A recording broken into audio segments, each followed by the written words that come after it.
This week we're going to talk about hypothesis testing, which is the most important idea we'll cover this semester because it underlies all of the inferential statistics that we're going to be learning about from this point on. Before we talk about the specifics of hypothesis testing, I want to say something about an idea called the sampling distribution. So we've talked so far about the frequency distribution. Remember, that's a distribution or a graph of how frequently data points occur. The sampling distribution is essentially a graph of the frequency of how often a sample mean occurs. So essentially what we're doing is taking the possible sample means from a population and then graphing those possible sample means. And what happens is as you graph those, you develop a normal distribution. So if you want to think a little bit more concretely about this, imagine that you had a survey that you asked the entire population of people on this planet, 7 billion plus people. So you got 7 billion data points. How much do you like cats? And then you took those data points and put them all into this ginormous hat. That's the population of data. And if you mixed it around and then dug out 1,000, you took a sample of 1,000 of those data points, you could find the mean for those 1,000 data points, and you could record it and then put the data back in the hat, shake it around, pull out another 1,000 data points, and find the mean for that. And of course, the mean for the second sample would be a little bit different than the mean from the first sample. And if you put those back and drew another 1,000, and then put those back and drew another 1,000, and then etc., you would end up potentially getting hundreds to thousands to tens of thousands or even more sample means. And sometimes you would get sample means that would duplicate themselves, and then sometimes you would get some that didn't happen more than once or twice. But either way, you could create a frequency distribution based on those sample means. And what you would find is that a majority of the sample means fell within, plus or minus 2 standard deviations from the mean of the means, with some outliers, but a majority of the data in the center there. So from the distribution, if we took all of those sample means and graphed them, we could answer this really important question, and that is, how likely is it that a particular sample came from the population? So just like with the z-scores that we learned about before of how likely is it that a particular data point would happen, or that data point or more or less. Remember we did the example of what's the likelihood of me coming across a woman who is taller than me? That's asking what's the likelihood of getting a particular data point from a sample. This is taking it up a notch and asking what is the likelihood of getting a particular sample from a population. And this is the idea that underlies hypothesis testing. So from a more practical perspective, hypothesis testing is when we're trying to use sample data to test a hypothesis about a population. So remember back to the beginning of the semester when we learned that it would be ideal to have population data all the time, but it's unrealistic. So instead we take a sample, a small subset, and we try to draw conclusions about a population from those particular sample data. And that process by which we can do that is called hypothesis testing. For hypothesis testing, of course, we need to start with a hypothesis, which is simply an educated guess. But there are 2 specific kinds of hypotheses that we have in statistics. The first is called a null hypothesis, often referred to as H sub 0 or H sub naught. And a null hypothesis is going to predict no difference. It's going to say there's nothing going on in the data. Regardless of what the research question you are asking, the null hypothesis would be a version of that question or an answer to that question that says there's nothing going on. The alternative hypothesis is the opposite. It's H sub 1, and it says there are differences. It predicts that there is something going on in the data. For every single research question that exists, you would have both a null and an alternative hypothesis, not just one or the other. They always come in a pair. So for the homework from after the midterm, what you're going to start learning how to do is write alternative and null hypotheses for every single research question that I give you. And you want to do this before you run the actual statistic.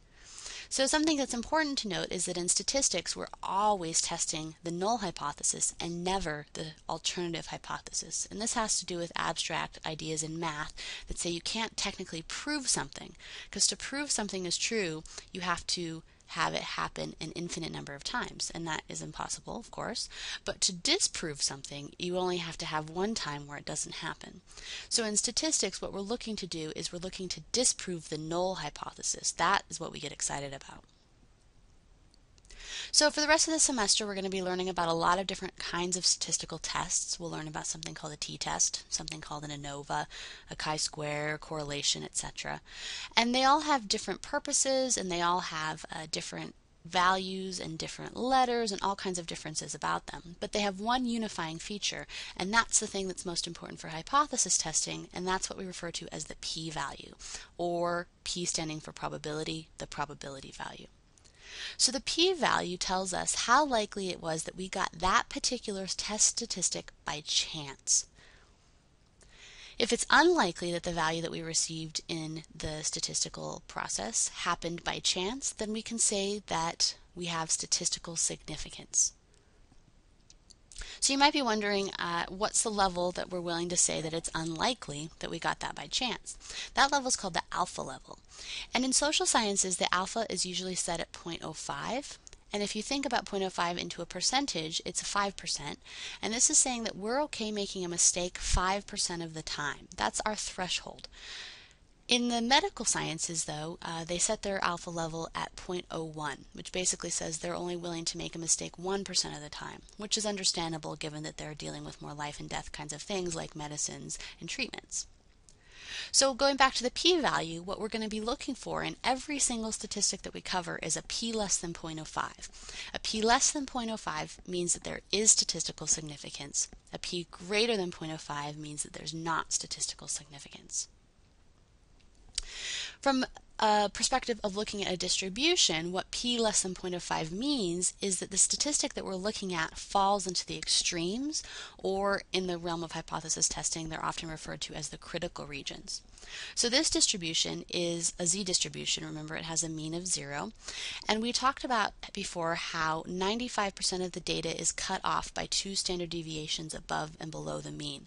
So here we have the exact values, which are 1.96, almost 2, cutting off the middle 95%. So a positive 1.96 and a negative 1.96. All of that area in the middle in the white is that 95% area.